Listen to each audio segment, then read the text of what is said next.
नमस्कार दोस्तों, एक बार फिर आपका बहुत-बहुत स्वागत है आपके अपने डिजिटल प्लेटफ़ॉर्म अपना प्लैनेट ऑर्बिट टू सक्सेस में। और यहाँ हम डिस्कस कर रहे हैं एमपीपीएससी मेंस पेपर 4 के अंतर्गत एथिक्स की हमारी इंट्रोडक्शन वाली क्लास।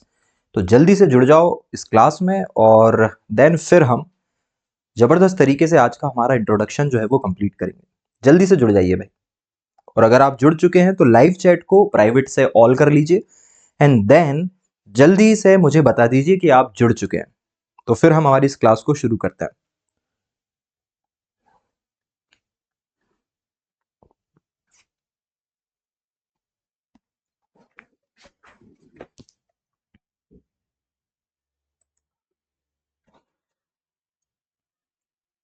जल्दी से आ जाओ भाई, जल्दी से बताओ कि आ चुके हो तो फिर मैं क्लास को जल्दी से शुरू करूं। और दोस्तों, ये जो क्लास होने वाली है ये हमारी, वैसे आज हम थोड़ा सा लेट हो गए हमारी इस क्लास को एग्जीक्यूट करने में, क्योंकि इंडियन ज्योग्राफी की क्लास जो है वो थोड़ी सी हमारी डिले रही। देन फिर हम उसको लंबा भी कर पाए। गुड मॉर्निंग अंकिता, बीना, आप भी रीजॉइन हो गए हो। और नीलू का भी जो है आगमन हो चुका है। तो बहुत अच्छा लग रहा है गाइज आप सबको लाइव देखते हुए और मज़ा भी आ रहा है। मुझे उम्मीद है कि आपको भी लाइव अच्छा लग रहा होगा। और अब ना ये हर दिन की हमारी रूटीन हो जाएगी। हम बिल्कुल ज़बरदस्त तरीके से इसी शेड्यूल के साथ पढ़ने वाले हैं। और प्लीज़, अगर आपको ना कभी भी टाइम टेबल को लेकर कोई इश्यू रहता है, ओपनली बात किया करो, ओपनली बात किया करो। यहाँ वैसा नहीं है जैसा ऑफलाइन में होता है कि डराया जाएगा, धमकाया जाएगा, डांटा जाएगा। नहीं नहीं, मुझे ऐसा लगता है कि दुनिया को चलाने का, दुनिया को ऑपरेट करने का सबसे बेहतर तरीका होता है प्रेम, स्नेह, है ना। तो हम बहुत ही प्रेम पूर्वक जो है वो एक निर्धारित समय पर आएंगे और अपनी क्लास खत्म करेंगे। अगर बहुत सारे लोगों को टाइम टेबल पर कोई आपत्ति रहती है तो हम उसे बदलेंगे भी। ऐसा नहीं है कि जो मेरा फ्री टाइम है मैं उसी पर चीजें पढ़ा रहा हूँ, बिल्कुल ऐसा नहीं होगा, है ना। ये टू वे कम्युनिकेशन है और नो डाउट हम इसमें समय पर सुधार कर लेंगे। बस लेकिन वो चीजें मुझ तक पहुंचनी चाहिए और उसके लिए आप सभी लोगों का वोकल होना जरूरी है। तो आप ऐसे फील करें कि आप एक परिवार का हिस्सा है और हम डेली सुबह 8 बजे मिलते हैं। और मैं आपका बड़ा भाई हूँ, आपका मेंटोर हूँ। फिर आप हेजिटेट नहीं करेंगे बताने के लिए, ठीक है। क्योंकि अल्टीमेटली हमारा जो गोल है वो है प्रीलिम्स निकालना, मेंस निकालना, इंटरव्यू निकालना, सिलेक्शन लेना, है ना। और हमें वो प्रूफ करके दिखाना है, मुझे भी और आपको भी, ठीक है। तो जल्दी से आ जाइए। और लगभग लोग आ चुके हैं भाई, और फिर अब आज की क्लास को हम शुरू करते हैं। 1 मिनट और रुक जाए, तब तक मैं कॉफ़ी ख़त्म कर लेता हूँ यार अपनी, क्योंकि सुबह से लगे हुए हैं। एक्चुअली मुझे थोड़ा जल्दी उठना पड़ता है क्लास को सेटअप करने के लिए। और कल 9 बजे क्लास नहीं हो पाई थी हमारी संडे को, बट हम बहुत जल्दी अब शेड्यूल पे तो रहेंगे ही रहेंगे। रात वाली क्लास भी बहुत जल्दी आपको देखने को मिलेगी। चलो शुरू करते हैं भाई, आ जाइए शुरू करते हैं हमारी क्लास। और देखिए, आज की ये जो क्लास है ना, ये क्लास बहुत ज़्यादा बड़ी नहीं रहने वाली और ना मैं इसमें बहुत ज़्यादा गहरी बातें आपसे करने वाला हूँ। आराम से अभी 1 2 3 4 क्लास इंट्रोडक्शन की लगाएंगे, बहुत आराम से इंट्रोडक्शन तैयार करेंगे। देन फिर उसके बाद सिलेबस की बात करेंगे। अभी तो मैं आपसे सिलेबस की बात करने भी नहीं वाला, ठीक है। देखिए दोस्तों, हमारा जो यूनिट नंबर 1 है, यूनिट नंबर 1 में हमसे विभिन्न प्रकार के दार्शनिक पूछे जाएंगे। कल भी मैंने आपको बताया था, जब हम सिलेबस की बात कर रहे थे तब हमने बात की थी कि हमें बहुत सारे फिलोसफर पढ़ने हैं। और इन फिलोसफर्स में ये जो दार्शनिक है, ये दार्शनिक कुछ प्राचीन कालीन है, यानी कि एंशियंट फिलोसफर है, कुछ आपके मध्यकाल के फिलोसफर हैं, और कुछ आपके नियो फिलोसफर है, यानी कि नव दार्शनिक हैं आपके। कुछ नव दार्शनिक भी हैं हमारे उसमें।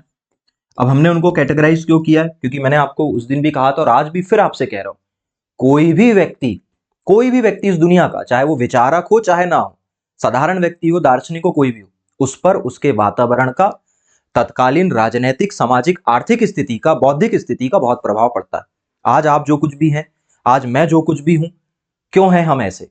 क्योंकि हमारे आसपास माहौल वैसा है। आज लोकतंत्र है तो हमारे बहुत सारे विचार लोकतंत्रात्मक हैं, ठीक है। अगर हम एक ऐसी सोसाइटी से आते हैं जहां पर ओपन माइंडसेट है तो हमारा माइंडसेट भी ओपन होगा। अगर हम एक ऐसी जगह से आ रहे हैं जहां पर नैरो है तो ज्यादातर लोगों का नैरो होगा। हालांकि ये बदल सकता है, मैं ये नहीं कह रहा हूं कि सोच नहीं बदलती है, पर मैं कह रहा हूं कि कोई भी व्यक्ति एट अ टाइम जो सोच रहा है उसके सोचने के पीछे जो कारण है वो है उसके आसपास का वातावरण, राजनीतिक स्थिति, धार्मिक स्थिति, सामाजिक स्थिति, आर्थिक स्थिति, जो भी उसके आसपास की सिनेरियोज हैं वो तय करते हैं कि उस व्यक्ति की सोच कैसी है। जब हम गुलाम थे तो उस समय के युवा, उस समय के वृद्ध, उस समय की महिलाएं आजादी के बारे में सोचा करती थी।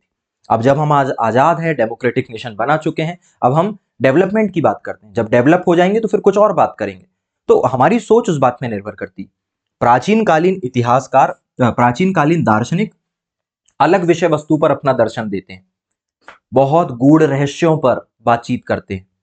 ब्रह्म क्या है, भगवान क्या होता है, भगवान और ब्रह्म में अंतर क्या है, ज्ञान क्या होता है, ज्ञान कैसे प्राप्त करते हैं, कितना ज्ञान जरूरी है, मोक्ष क्या होता है, हमारे जीवन की उत्पत्ति कैसे हुई, जीवन का उद्देश्य क्या है, आत्मा क्या होती है। ठीक है, ये तमाम गहरी गहरी बातों पर बातचीत किया करते थे।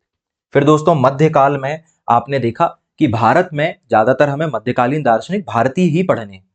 तो भारत के मध्यकालीन दार्शनिकों ने देखा कि भारत में आक्रमणकारी आ रहे हैं, विदेशी सभ्यताएं आ रही है, अंग्रेज आ रहे हैं, और उन्होंने भारत के कल्चर को डिस्ट्रॉय कर दिया। अब उनकी समस्या क्या है? उनकी समस्या ये है कि भाई लोगों को जोड़ना है आपस में, और लोग जुड़ नहीं पा रहे हैं।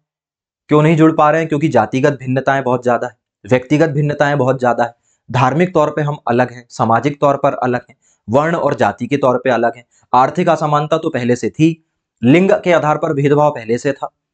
तो भाई उन लोगों ने ज्यादातर सामाजिक दर्शन प्रस्तुत किया है दोस्तों, और नैतिक दर्शन प्रस्तुत किया है। ठीक है, और ये जो नव दार्शनिक हैं, नव दार्शनिक ने राजनीतिक दर्शन पर ज्यादा महत्व दिया है, क्योंकि जो नए दार्शनिक जब आए उस समय भारत को या तो आजादी मिल गई थी या तो मिलने वाली थी, या पूरी दुनिया में एक अलग माहौल चल रहा था। राजतंत्र से हम लोकतंत्र की तरफ, पूरी दुनिया में हम राजतंत्र से लोकतंत्र की तरफ जा रहे थे। तो देखिए परिस्थिति का प्रभाव दार्शनिकों पर पड़ता ही पड़ता है। कोई भी दार्शनिक जब भी कोई बात लिखता है, जैसे आज अगर जो देखो, बहुत सिंपल सी बात है, मैं आपको बताता हूं। पुराने जमाने की फिल्में देख लो आप, बहुत पुराने 60, 70, 80s की फिल्में देखोगे ना आप, खेती किसानी वाली फिल्में ज्यादा रहेगी। 90 वाली फिल्में देखोगे, अलग फिल्में देखने को मिलेगी, पारिवारिक फिल्में देखने को मिलेगी, संयुक्त परिवार ज्यादा देखने को मिलेंगे। आजकल की फिल्में देखो, आजकल की फिल्मों में भाई जो हीरो होता है उसके माँ बाप का कोई ठिकाना ही नहीं है। एक्ट्रेस है तो उसके माँ है तो पिता नहीं है, पिता है तो माँ है, रहते हैं तो सेपरेट हो गए हैं, डिवोर्स हो गया उनका, अलग रहते हैं, बच्चे निकल गए हैं कहीं, माता पिता ज्यादा, मतलब न्यूक्लियर फैमिली, और न्यूक्लियर फैमिली के अंदर भी बहुत सारी पारिवारिक समस्याएं दिखाई जाती है। ये क्योंकि आज की समाज का यही सच है, आज लोग सामाजिक तौर पे इतना सा भी एडजस्ट नहीं करना चाह रहे हैं। कहते हैं हम इंटेलेक्चुअली जो है वो आपसे मतभेद रखते हैं तो हम अलग रहेंगे। पहले क्या होता था? पहले लोग अगर मतभेद भी है तो कहते हैं मतभेद है, मनभेद नहीं है, रहेंगे साथ में। लेकिन दोस्तों हमें भी पता है संयुक्त परिवार अब धीरे धीरे न्यूक्लियर फैमिली यानी कि एकल परिवार में कन्वर्ट हो रहे हैं, और इसका प्रभाव हमें समाज में देखने को मिलता है। पुराने जमाने की कहानियां देखो, अलग रहती थी, आज की कहानियां देखो अलग है। पुराने जमाने के गाने देखो, आज के गाने देखो, अलग हैं।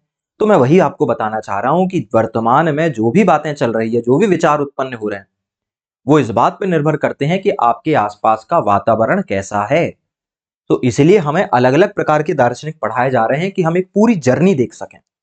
खैर इस पे हम तो सिलेबस पे बात करेंगे, लेकिन फिलहाल एक हमारा कॉन्सेप्ट हम रेडी करते हैं आज की इस क्लास में। और देखिए दोस्तों, आज की हमारी शुरुआत की जो क्लास है, इसका मेन एजेंडा ये है कि हम इस शब्द को समझ जाएं।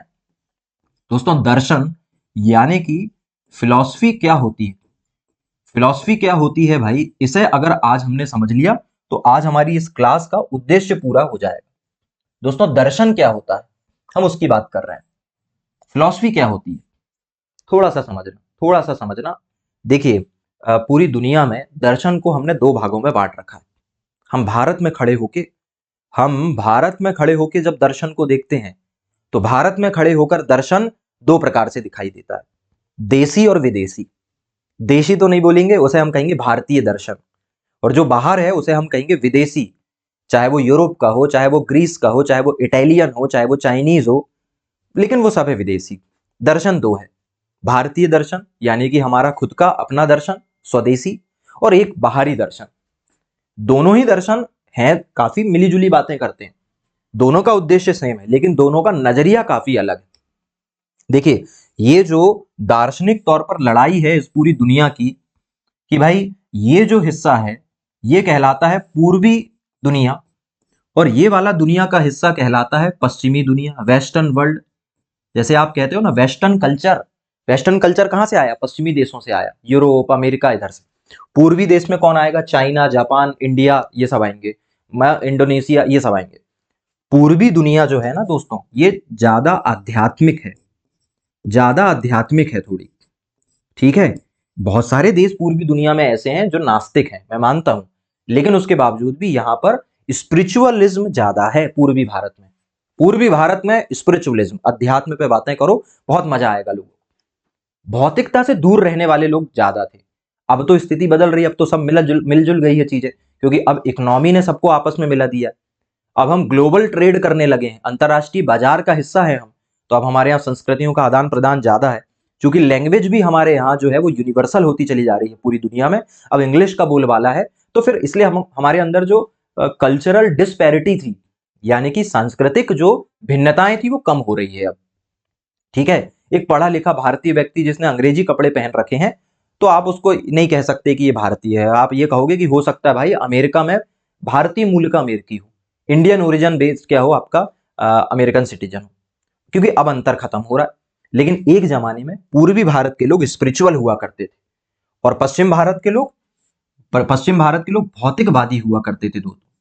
यानी कि यहां पर मटेरियलिज्म चला करता था। मटेरियलिज्म मतलब जो मटेरियलिस्टिक चीजों में, भौतिक चीजों को ज्यादा मानते हैं, भौतिक चीजों पर विश्वास करते हैं, भौतिक सुख के प्रति उनका ज्यादा एफेक्शन होता है। भौतिक सुख मतलब, ये भौतिक सुख क्या होता है? भौतिक सुख का मतलब होता है इस दुनिया के जो सुख हैं, नरम गद्दा मिल जाए, एसी मिल जाए, ठंडी हवा मिल जाए, म्यूजिक मिल जाए, अच्छे लोग मिल जाए, अच्छा खान पान हो जाए, शानो शौकत हो जाए, इज्जत प्रतिष्ठा, सब भौतिक सुख। इस दुनिया के छोटे मोटे टेम्पररी सुख है। जैसे बच्चे को हम खुश करने के लिए कैसे उसे एक टेम्पररी एक खिलौना दे देते हैं, हमें भी पता है इस खिलौने से इसका जीवन नहीं सुधरने वाला, लेकिन 2 मिनट के लिए शांत तो हो जाएगा, ये है। और हम कहते थे नहीं, इस दुनिया में कमाई गई इज्जत कोई काम की नहीं है, इस दुनिया में जो भी हम मजा ले रहे हैं कोई काम का नहीं, क्योंकि टेम्परेरी है वो। हम कहते थे हमें आध्यात्मिक सुख चाहिए। हम किस सुख के दीवाने थे? हम आध्यात्मिक स्पिरिचुअल प्लेजर चाहते थे भैया, क्योंकि हम यानी कि पूर्वी दुनिया, खासतौर पे भारत के लोगों का मानना था कि आध्यात्मिक सुख परमानेंट होता है। और आप आज भी फील करना, आज भी फील करना, मैं आपको कह रहा हूं, आप 2 प्रकार के सुख लेकर देखो। एक काम करो, आप बढ़िया एक कोई अपना नया ड्रेस पहन लो, और उस दिन अच्छा खाना खा लो, और एक स्टोरी लगा दो अपना इंस्टाग्राम में, ठीक है। 24 घंटे जब तक स्टोरी रहेगी, जब तक वो कपड़े आप पहने रहोगे अगले दिन तक, तब तक आपको बहुत मजा आएगा, बहुत आनंद आएगा। भाई क्या मजेदार कपड़े थे, लोग आपको अप्रिशिएट करेंगे, आप कितने खूबसूरत है, कितने हैंडसम है, कितने ब्यूटीफुल, मजा आ जाएगा आपको, ठीक है। हो सकता है वो मजा सुबह जब आप रेडी हुए थे तब से 2 घंटे तक रहे, और 2 घंटे बाद अगर वो कपड़े गंदे हो गए, मजा भी किरकिरा, खत्म वो मजा। ज्यादा से ज्यादा 12 घंटे टिकेगा वो मजा। अगले दिन फिर उस कपड़े को पहनने में आपका मजा नहीं आने वाला, फिर वो उस कपड़े में जो सिलवटें आ जाएगी वो आपको इरिटेट करेगी, कपड़ों में से जो स्मेल आने लगेगी, फिर आप कहोगे अब वो कपड़े में नई वाली बात नहीं रही, अब वो मजा नहीं रहा, स्टोरी भी आपकी गई, अब दोबारा वो स्टोरी आप नहीं लगा पाओगे, वो एक बार लगा दिया आपने, खत्म। ये है मटेरियलिस्टिक सुख, ये है भौतिक सुख। थोड़े दिन का है, थोड़े समय का है, कुछ चंद खुशी के पल हैं वो, अल्टीमेटली रिग्रेट है उसमें, कुछ नहीं। अच्छा, अब मैं कह रहा हूं आपको, आप कुछ मत करो, आप जैसे रहते हो वैसे रहो, लेकिन एक बेचारा एक जरूरतमंद व्यक्ति है, बहुत ज्यादा जरूरतमंद व्यक्ति, भूखा है 3 दिनों से, हमने उसको खाना खिला दिया, चलो कुछ नहीं किया, हमें कहीं बाहर जाने की जरूरत नहीं, बाहर भी मत जाओ, किसी दूसरे की बात मत करो, अपने ही घर में जो बुजुर्ग व्यक्ति है, या आपके माता पिता हैं, या आपके कोई है जो भी गार्जियन है आपके, उनकी सेवा कर दो आप। वो किसी काम को लेकर परेशान है, बिना पूछे उनकी मदद कर दो आप। फिर देखो आपको जो आंतरिक सुख मिलता है, जो आध्यात्मिक सुख आपको मिलेगा, जो आपको आत्मीय सुख मिलेगा, भाई वो लाइफ लॉन्ग रहेगा, मरते तक। जब भी उस क्षण को आप याद करोगे, अपने आप को आप गौरवान्वित महसूस करोगे, आप कहोगे नहीं भाई बहुत सेटिस्फेक्शन है, बहुत बहुत मजा आता है जब भी उस बारे में हम सोचते हैं। तो दोस्तों, भारतीय दर्शन जो रहा है ना, भारतीय दर्शन हमेशा स्थायित्व की बात करता है। भारतीय दर्शन ये नहीं कहता कि 2 मिनट के लिए मजे लूट लो और फिर चलने दो, नहीं। भारतीय दर्शन कहता है आज भले कितनी तकलीफ हो जाए, सह लेंगे वो तकलीफ, लेकिन मजा तो वही लेंगे जो परमानेंट है, वरना लेंगे ही नहीं। ठीक है, तो ये हमारी आइडियोलॉजी है। इस आधार पर अगर हम देखें, दोस्तों, तो ये जो भारतीय दर्शन है, ये जो हमारा भारतीय दर्शन है, ये भारतीय दर्शन अलग दृष्टिकोण से दर्शन की बात करता है। अब आपको समझ में आ गया होगा कि भारतीय दर्शन क्या है और विदेशी दर्शन क्या है। भारतीय दर्शन स्पिरिचुअलिज्म बेस्ड है, आध्यात्मिकता की तरफ जाता है। धर्म कर्म हम बहुत महत्व देते हैं इस बात को, पुनर्जन्म बहुत ध्यान देते हैं। और विदेशी दर्शन क्या कहता है? विदेशी दर्शन कहता है इस दुनिया में आए हो तो इस दुनिया में अच्छे से रहो, मटेरियलिस्टिक रहो, इस दुनिया के सारे मजे आपको भोगने हैं, तो आप सफल वरना असफल। ठीक है, तो देखिए अब वो तो हम आगे और चर्चा करेंगे, लेकिन फिलहाल वापस आइए, दर्शन क्या होता है भाई? ये दर्शन शब्द आया कहां से? दोस्तों देखिए, भारतीय दर्शन की अगर मैं बात करूं, अब चूंकि मैंने आपको पढ़ा दिया है कि भाई भारतीय दर्शन क्या होता है, ठीक है, और यार बीच बीच में ना मुझे थोड़ा सा बता दिया करो कि क्या बातें समझ में आ रही है आपको, तो मुझे बता दिया करो कमेंट करके, मैं कंटिन्यूअसली देखता भी रहता हूं स्क्रीन पर, तो लिख दिया करो यार कुछ, तो मुझे आइडिया चलता रहेगा। क्योंकि देखो फिलॉसफी में चीजें कुछ बाहर से जाएंगी भाई, अगर आप नए हो तो फिलॉसफी की कुछ बातें हो सकता है कि पल्ले ना पड़े, पर अपन दोबारा क्लास लगाकर उसको समझ लेंगे। और बहुत जबरदस्त सब्जेक्ट है, इसे जो नए लोग हैं मैं खास तौर पे उन्हें एड्रेस कर रहा हूं। अगर आपने इसे अच्छे से पढ़ लिया, फिर आपके सोचने समझने विचार करने का तरीका बदल जाएगा, आपकी पर्सनालिटी एक एक स्टेबल पर्सनालिटी बन जाएगी, स्थायित्व आ जाएगा आपके व्यक्तित्व पे, वो गहरा व्यक्तित्व आ जाएगा। वो जो उथलापन रहता है ना लोगों के अंदर, रहेगा ही नहीं आपके अंदर। फिर जब कोई व्यक्ति आपसे बात करेगा तो इंप्रेस हो जाएगा, जब आप लिखेंगे उत्तर किसी चीज के तो आपका दृष्टिकोण बदल जाएगा, हर चीज में गहराई रहेगी फिर आपके, है ना। फिर आप वो साधारण मनुष्य नहीं रहेंगे जिनकी बातों को इग्नोर किया जा सकता है, नहीं। फिर आप कम बोलने लगोगे, फिर आप गंभीर चिंतन करने लगोगे, और लोग लोग आपकी बातों को पहले की तुलना में 10 गुना ज्यादा महत्व देने लगेंगे, क्योंकि वो रियलाइज करेंगे कि ये आदमी जो बोलता है, या ये महिला जो बोलती है, या ये लड़की जो बोलती है, लड़का बोलता है, इसमें एक दृष्टिकोण रहता है। तो दर्शन का हमारी लाइफ में ना बहुत बड़ा महत्व है। खैर देखिए, दर्शन की दो परिभाषाएं हो सकती है, मैं बेसिकली बात कर रहा हूं दर्शन की दो परिभाषाएं भाई। क्यों दो परिभाषा? क्योंकि हमने दो भागों में बांट रखा है दर्शन को, और पहला हमारा भाग है हमारा भारतीय दर्शन। देखिए आज की क्लास में केवल इंट्रोडक्शन तैयार करवाऊंगा मैं आपको, भारतीय दर्शन क्या कहता है उस पर बात करते हैं। भारतीय दर्शन के अनुसार दर्शन क्या है, और विदेशी दर्शन यानी कि वेस्टर्न फिलॉसफी के अनुसार दर्शन क्या है। और बिल्कुल परेशान मत होना, नोट्स एनोटेशन भी मिलेगी, प्रिंटेड नोट्स भी मिलेगी, सब मिलेगा, टेंशन नहीं लेना है। चले एक बार चेक तो कर लूं भाई, सही है। चले दोस्तों, भारतीय दर्शन क्या कहता है? भारतीय दर्शन कहता है, ध्यान से देखना, भारतीय दर्शन क्या कहता है? भारतीय दर्शन कहता है दृश्यते, क्या कहता है? दृश्यते अन्येन इति दर्शन। भारतीय दर्शन कहता है दृश्यते अन्येन इति दर्शनम। भाई ये लोग कह रहे हैं, अब संस्कृत आ गई बीच में, क्या रटना है इसे? बिल्कुल नहीं रटना है, खुद याद हो जाएगी, अरे खुद याद हो जाएगी भाई। दृश्यते, दृश्यम मूवी देखा? दृश्यम मूवी, हाँ, दृश्यते अन्येन इति दृश्यम, यानी कि जो दिखाई देता हो वो दर्शन है।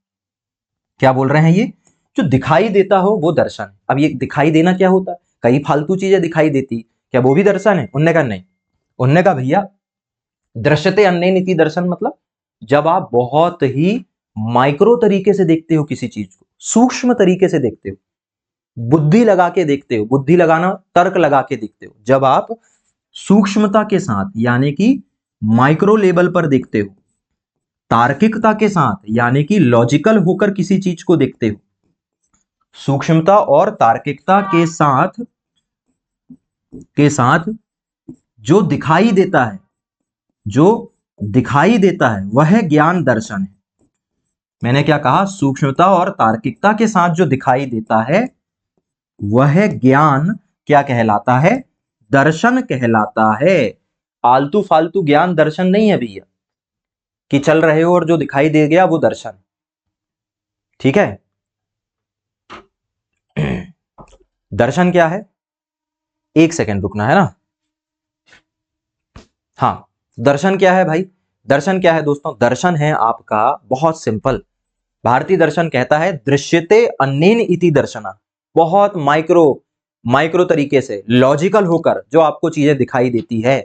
यानी ऐसा नहीं कि जीवन, अब किसी ने पूछा जीवन क्या है तो आपने मोटे मोटे तौर पे कह दिया जिंदा होना ही जीवन है, ये फिर ये दर्शन नहीं है, ये तो उथली बातें हो गई, ये साधारण लोगों की बातें हो गई। नहीं, जब आप माइक्रो तरीके से देखोगे, माइक्रो तरीके से देखोगे और बहुत ही लॉजिकल बातें करोगे कि जीवन क्या है, तो आपने कहा कि भैया जीवन दुख है, जीवन दुख है। अब एक साधारण व्यक्ति कहेगा कैसी बात कर रहे हो, मैं तो अभी मजेदार तरीके से चिल करके आ रहा हूं, आप कह रहे हो जीवन दुख है। नहीं, उसे कभी समझ नहीं आएगी बातें। दर्शन समझने के लिए गंभीर होना जरूरी है। छोटे मोटे सुखों को सुख नहीं माना जाता, फिर तो मैं अभी कॉफी पी रहा था तो मैं कह दूंगा जीवन तो बहुत सुख है, नहीं ऐसा नहीं होता ना। गंभीर विचारधारा। तो देखिए भारतीय दर्शन कहता है कि दृश्यते अन्य नीति दर्शना, बहुत माइक्रो तरीके से लॉजिकल होकर जो आपको दिखाई देने वाला ज्ञान है वो दर्शन है। ठीक है, अब वहीं हम दूसरे तरफ जा रहे हैं और हम कह रहे हैं भाई विदेशी दर्शन क्या बोलता है। दोस्तों वेस्टर्न फिलोसफर कहते हैं ये जो फिलॉसफी शब्द है ये दो शब्द से मिलकर बना है। पहला शब्द है फिलास और दूसरा शब्द है सोफिया। फिलास और सोफिया के मिलने से बन गया फिलॉसफी। फिलास का मतलब होता है प्रेम, लगाव, अनुराग, तुम्हें जो बोलना, ठीक है, एफेक्शन, फिलास। और सोफिया का मतलब होता है ज्ञान, यानी कि नॉलेज। तो विदेशी लोग कहते हैं, विदेशी दार्शनिक जो हैं वो ये कहते हैं कि लव फॉर नॉलेज, क्या बोलते हैं, लव फॉर नॉलेज या affection for knowledge, that is called philosophy. उन्होंने कहा भैया गहरी गहरी बातें नहीं करते ज्यादा, हालांकि उन्होंने की है। मैं ये नहीं कह रहा हूं कि वेस्टर्न फिलॉसफी बहुत ऊपर ऊपर से, वेस्टर्न फिलोसफर भी बहुत डीप गए, ऐसी कोई बात नहीं, लेकिन उनका नजरिया थोड़ा सा क्या है, उनका नजरिया थोड़ा सा मटेरियलिस्टिक। वो कहते हैं लव फॉर नॉलेज, ज्ञान के प्रति दिखाया गया प्रेम ही दर्शन है। दोनों ही ज्ञान की बातें कर रहे हैं। कुल मिलाकर हम कहें दर्शन क्या है, दर्शन एक ज्ञान है, दर्शन एक ज्ञान है।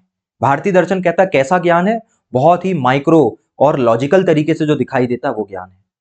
और ये क्या कहते हैं, ऐसा ज्ञान जिसके प्रति प्रेम हो, हमें जानने की इच्छा हो, उसे समझने का मन हो, वो है दर्शन। ठीक है, तो देखिए ये है भाई आपके दर्शन की परिभाषा। जल्दी से इसे देखिए, जल्दी से देखिए और फिर चलेंगे आगे की तरफ हम, है ना, आगे की तरफ चलेंगे और फिर अगले 10 मिनट में हम फिर इस क्लास को वाइंड अप भी कर देंगे, क्योंकि आज हमने तो भाई केवल इंट्रोडक्शन के लिए हमारी इस क्लास को ऑर्गेनाइज किया था। फिर कल से ना हम प्रॉपरली टाइम मैनेज करके इस क्लास को लंबा करेंगे थोड़ा, मतलब जो बीच का टाइम हमारा खराब हुआ है वो हम नहीं होने देंगे। तो जल्दी से इसे देख लो और फिर हम आगे चलते हैं।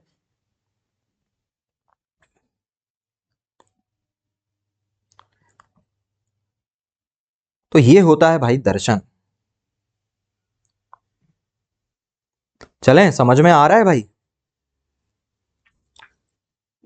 चलें अब आगे की बात करते हैं, अब आगे की बात करते हैं। देखिए भाई ये जो दर्शन है, चाहे वो वेस्टर्न फिलॉसफी हो चाहे वो इंडियन फिलॉसफी हो, उससे फर्क नहीं पड़ता।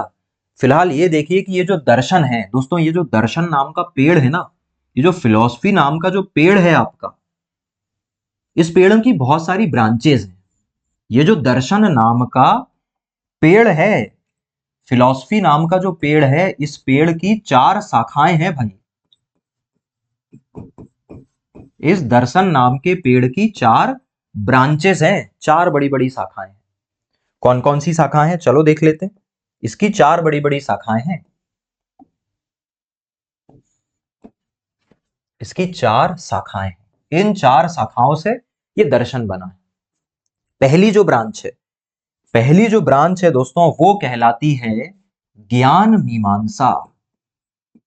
ठीक है, क्या कहलाती है, ज्ञान मीमांसा कहलाती है। बस आज इन्हीं 4 शाखाओं के साथ हम इस क्लास को खत्म कर देंगे। ज्ञान मीमांसा को इंग्लिश में कहा जाता है एपिस्टेमोलॉजी। क्या बोलते हैं, एपिस्टेमोलॉजी कहते हैं। क्या होती है ये, जस्ट अभी बताता हूं आपको, अभी जस्ट बताने वाला हूं। फिलहाल समझिए, दर्शन की पहली शाखा क्या है, ज्ञान मीमांसा। दूसरी जो शाखा है वो कहलाती है तत्व मीमांसा। और तत्व मीमांसा का मतलब क्या है? तत्व मीमांसा का इंग्लिश में मतलब होता है मेटाफिजिक्स। मेटाफिजिक्स। तीसरी जो शाखा है वो कहलाती है नीति शास्त्र। क्या कहलाती है? नीति शास्त्र कहलाती है, या फिर कुछ लोग इसे ना नीति मीमांसा भी बोलते हैं। तो आप चाहो तो इसे नीति मीमांसा बोल दो, या फिर इसे नीति शास्त्र मतलब कि एथिक्स बोल दो, एथिक्स। और चौथा होता है सामाजिक राजनैतिक चिंतन, है ना। मैंने आपको शुरू में ही कहा था कि भाई कोई भी दार्शनिक जो होता है वो अपने समय काल परिस्थिति के आधार पर अपनी सोच बताता है ना। और समय समय पर जो है टॉपिक्स बदले हैं। इसे इंग्लिश में कहा जाता है सोशियो पॉलिटिकल थिंक। तो ये जो आपका दर्शन है, ये दर्शन नाम का पेड़ 4 ब्रांचेस से मिलकर बना है, या मैं कह लूं कि दर्शन नाम की बिल्डिंग के 4 फ्लोर है ना। ज्ञान मीमांसा, तत्व मीमांसा, नीति मीमांसा या नीति शास्त्र, और आपकी सामाजिक और राजनैतिक चिंतन। इंग्लिश में भी पढ़ लीजिए, एपिस्टेमोलॉजी, मेटाफिजिक्स, एथिक्स और सोशियो पॉलिटिकल थिंकिंग। क्या होती है ये? शॉर्ट में बताता हूं, एकदम शॉर्ट में बताता हूं। देखिए, अगर हम बात करें ज्ञान मीमांसा क्या होती है दोस्तों, अगर हम बात करें कि ज्ञान मीमांसा क्या होती है, थोड़ा ध्यान देना। देखिए, दर्शन का मतलब तो समझ में आ ही गया आपको कि दर्शन का मतलब ज्ञान, चाहे आप इंडियन चाहे आप वेस्टर्न फिलॉसफी की बात करो। अब ज्ञान तो है भाई, दर्शन का मतलब होता है ज्ञान। लेकिन दोस्तों सवाल ये है कि ज्ञान आखिरकार, नॉलेज आखिरकार होता क्या है। जब तक आपको ये पता नहीं रहेगा कि नॉलेज है क्या, आप कैसे चीजों को समझ पाओगे। पहली बात तो ये है ना कि आपको ये पता होना चाहिए कि नॉलेज क्या है।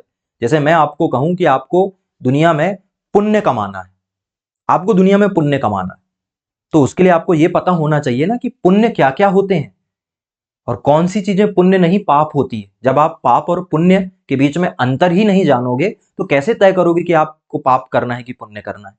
तो दर्शन कहता है कि पहले ये सीखो कि ज्ञान क्या है। क्योंकि ये जो तुम्हें भौतिक दुनिया की जो ज्ञान दिख रहा है, भौतिक जीवन की जो उन्नति दिख रही है कि आप इंजीनियर बन गए, डॉक्टर बन गए, आपने पैसा कमा लिया, आपके इतने मिलियन फॉलोअर हो गए, आप इस पद पर पहुंच गए, ये ज्ञान है ही नहीं, ये नॉलेज है ही नहीं। आपको दुनिया के 200 से ज्यादा देश और उनकी राजधानी याद है, ये सब ज्ञान नहीं माना जाएगा, ये ज्ञान नहीं माना जाएगा। दर्शन कहता है ज्ञान अलग चीज है। तो हमें पहले जानना पड़ेगा कि ज्ञान क्या है। ज्ञान क्या है? ज्ञान प्राप्त करने के साधन क्या होते हैं, कैसे ज्ञान प्राप्त करते हैं। क्योंकि इस दर्शन वाला ज्ञान किताबों में नहीं मिलता, आध्यात्मिक ज्ञान किताबों में कैसे मिलेगा।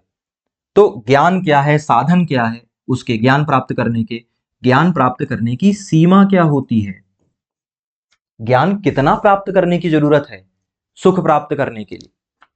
तो ये तमाम चीजों का अध्ययन हम ज्ञान मीमांसा में करते हैं। देखिए, जो मीमांसा होती है, जो मीमांसा है, मीमांसा शब्द का मतलब होता है किसी भी चीज की खोज करना। मीमांसा का मतलब होता है खोज, या मीमांसा का मतलब होता है जिज्ञासा, क्यूरियोसिटी। किसी भी चीज के बारे में खोज करना, किसी भी चीज के बारे में जिज्ञासु हो जाना मीमांसा है। और जो जिज्ञासु व्यक्ति होता है उसे कहा जाता है मीमांसक। उसके लिए दर्शन में एक बहुत अच्छा शब्द है मीमांसक। अब अगर आप इंग्लिश में क्यूरियस लिख देंगे तो उसका पूरा महत्व खत्म हो जाएगा, बहुत हल्का शब्द है वो। मीमांसक का इंग्लिश में मीमांसक ही होने वाला है। तो मीमांसक मतलब ऐसा व्यक्ति जो बहुत गहरे गहरे चिंतन करता हो, जो बहुत किसी गहरे विषय को लेकर जो है वो खोज कर रहा हो। तो मैं अब कह दूं अगर आपको कि ज्ञान की खोज करना ही ज्ञान मीमांसा है, मैंने अगर आपको ये कह दिया कि ज्ञान की खोज करना ही ज्ञान मीमांसा है, तो इसमें कोई दिक्कत नहीं होनी चाहिए। हालांकि अभी हम ज्ञान मीमांसा को अगले लेक्चर में और डिटेल में पढ़ेंगे। ज्ञान मीमांसा भारतीय दर्शन के मुताबिक अलग है, विदेशी दर्शन के मुताबिक अलग है, वो अगली क्लास में। आज डिटेल की बात नहीं हो रही, आज केवल फ्रेमवर्क समझ रहे हैं, और इस फ्रेमवर्क में फिलहाल ये समझ रहे हैं कि ज्ञान की खोज करना ही ज्ञान मीमांसा है। ऐसे ही, बिल्कुल ऐसे ही दोस्तों, बिल्कुल इसी तरीके से अगर मैं आपको कहूं कि भाई इस इस भौतिक दुनिया के बारे में ज्ञान प्राप्त करना, भौतिक ज्ञान प्राप्त करना, है ना, क्या कहलाता है? तत्व मीमांसा कहलाता है। भौतिक ज्ञान की खोज करना क्या कहलाता है? तत्व मीमांसा कहलाता है। और भौतिक ज्ञान में 3 चीजों का अध्ययन हम करते हैं। ब्रह्म का अध्ययन करते हैं कि भाई ब्रह्म क्या है, ब्रह्म क्या है, ब्रह्म यानी कि भगवान, गॉड क्या है, कितना होता है कि नहीं होता है, ब्रह्म करता क्या है, दुनिया उसने बनाई तो क्यों बनाई, कैसे बनाई, दुनिया भर की चीजें हम अगले लेक्चर में देखेंगे। आत्मा, आत्मा क्या होती है, जीव क्या होता है, आत्मा से इंसान कैसे बना, बाकी जीव जंतु कैसे बने, ये सब चीजें, शरीर कैसे बना, दुनिया कैसे बनी, जगत, वर्ल्ड, ये तमाम चीजों का अध्ययन हम तत्व मीमांसा के अंतर्गत करते हैं।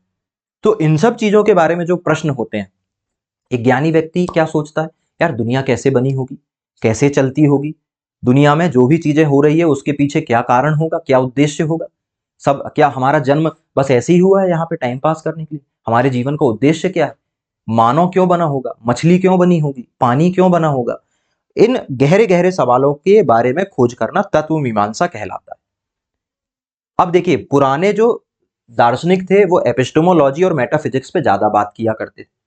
फिर दोस्तों जब मध्यकाल आ गया तो मध्यकाल में आपने देखा कि लोगों के अंदर नैतिकता का पतन हो गया, लोग अनएथिकल प्रैक्टिसेस करने लगे। तो उस समय के दार्शनिकों ने ज्यादातर, हालांकि वेस्टर्न ने भी लिखा है, वेस्टर्न ने भी नैतिकता की बात की है, लेकिन नैतिकता की बात करती है, यानी कि नैतिकता आमतौर पे मध्यकाल का विषय रहा। हालांकि एंशिएंट लोगों ने भी बहुत बातचीत की है, खासतौर पे विदेशी फिलोसफर जो हुए हैं, सोक्रेट्स, उन्होंने तो मोरालिटी को ही, सद्गुण को ही दर्शन का मुख्य आधार बताया।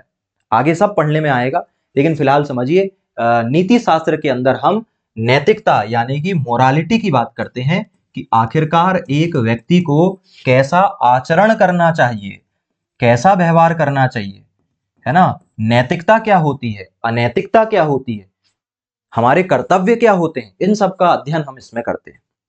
नीति शास्त्र और सामाजिक और राजनीतिक चिंतन के अंतर्गत दोस्तों हम देखते हैं कि समाज कैसा होना चाहिए, जो सामाजिक मानदंड हैं, जो सामाजिक बेंचमार्क हैं, सामाजिक सोशल स्टैंडर्ड हैं, वो कैसे होना चाहिए। अब देखिए, कुछ लोगों को कंफ्यूजन हो जाता है कि भाई जो पॉलिटिकल साइंस है, सोशियोलॉजी है, वो भी तो समाज और राजनीति के बारे में बात करता है। अंतर है दोस्तों, अंतर है, थोड़ा सा ध्यान देना, अंतर है यहाँ पे। देखिए, जो पॉलिटिकल साइंस है, जो राजनीतिक विज्ञान है, राजनीतिक विज्ञान जो हम पढ़ते हैं हमारे सिलेबस में, दूसरा जो समाज शास्त्र है, सोशियोलॉजी है, नो डाउट ये समाज और राजनीति की बात करते हैं, लेकिन कैसी बात करते हैं, बहुत ज्यादा तथ्यात्मक बात ये लोग करते हैं, बहुत ज्यादा फैक्चुअल बातें करते हैं, बहुत ही ज्यादा आदर्शवादी बात करते हैं, कहते हैं आदर्श समाज कैसा होना चाहिए, आदर्श राजनीति कैसी होनी चाहिए, ये बताते हैं। और दर्शन, दर्शन अलग चीज है। दर्शन कहता है, दर्शन का जो तरीका है वो कहता है व्यवहारिक समाज कैसी होनी चाहिए, ये प्रैक्टिकल सोसाइटी बनाने के बारे में बात करता है, ये व्यवहारिक समाज के मानदंड रखता है ना, भली वो किताबों में भली आपको दिखाई ना देते हो, लेकिन प्रैक्टिकली तौर पर समाज कैसा होना चाहिए ये दर्शन हमें बताता है सोशियो पॉलिटिकल थिंकिंग के अंतर्गत। क्या बात समझ में आ रही?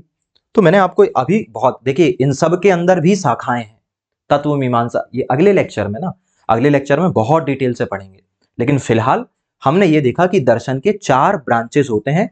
और अगर कल को कोई आपसे बोले कि हमें एपिस्टेमोलॉजी पढ़नी है, तो आप समझ जाना कि यहाँ ज्ञान क्या है, ज्ञान कैसे प्राप्त करते हैं, ज्ञान और अज्ञान क्या होता है, ज्ञान की सीमा क्या है, इसके बारे में व्यक्ति बात करना चाह रहा है। मेटाफिजिक्स की बात हो रही है, मैंने कहा भाई मैं मेटाफिजिक्स पढ़ रहा हूं कबीर की, मेरे को कबीर की मेटाफिजिक्स पढ़नी है। इसका यह मतलब है कि मैं कबीर के उस डायमेंशन को पढ़ रहा हूं जहां उन्होंने ब्रह्म, आत्मा, दुनिया के बारे में बात की है ना। अगर मैं कह रहा हूं मैं नीति शास्त्र पढ़ रहा हूं सॉक्रेट की, इसका मतलब है मैं नैतिकता, आचरण, कर्तव्य, इनकी बात कर रहा हूं।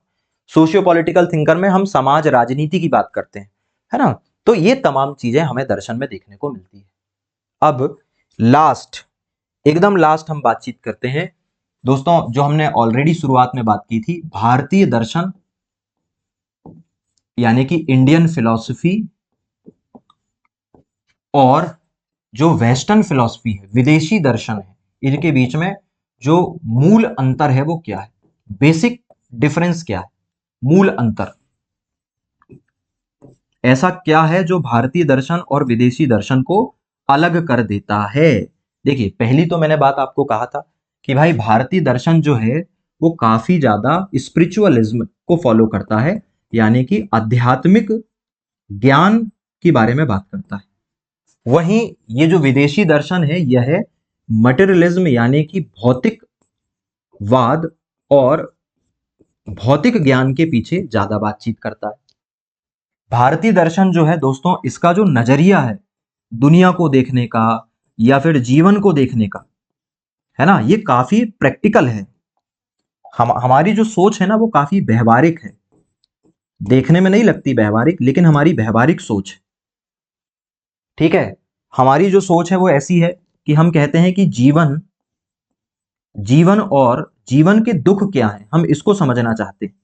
बेसिकली हम जीवन और जीवन में आने वाली जो तकलीफें हैं उसको कैसे उसको दूर करना, हम उस पर बात करते हैं। और ये जो विदेशी लोग हैं, ये इनका जो दृष्टिकोण है, इनका जो दृष्टिकोण है, इनका जो परसेप्शन है, ये अलग है, ये व्यवहारिक नहीं है। ये लोग काफी सैद्धांतिक बातें करते हैं। ठीक है, और इनका जो नजरिया है वो क्या है, भौतिक सुख है। यानी कि मैं उसे और अगर सरल भाषा में कह दूं तो सांसारिक सांसारिक जो चीजें हैं, सांसारिक जो आनंद है, प्राप्त करना इनका उद्देश्य है।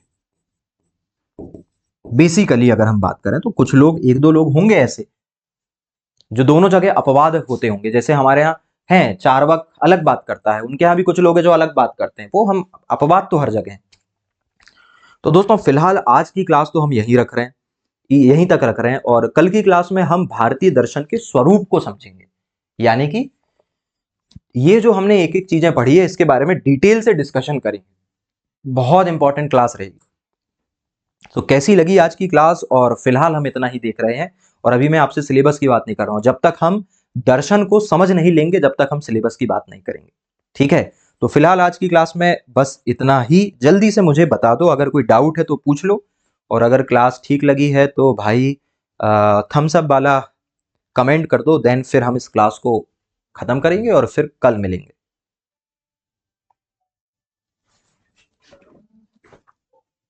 चलें, और 40 मिनट बाद कॉफी जो है ना कोल्ड कॉफी में कन्वर्ट हो गई।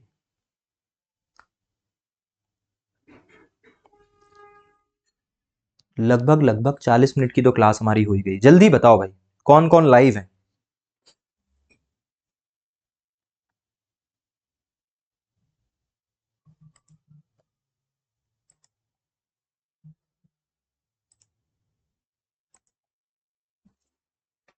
ओके, अंकिता, संस्कार, समझ में आ गया ना? बढ़िया है ना? अब इस सिनॉप्सिस को फिर से एक बार देख लेना, और अब हम मिलते हैं सीधे कल वही अपने टाइम पर 8 बजे। ठीक है, तो thank you for joining us, और पढ़ते रहिए।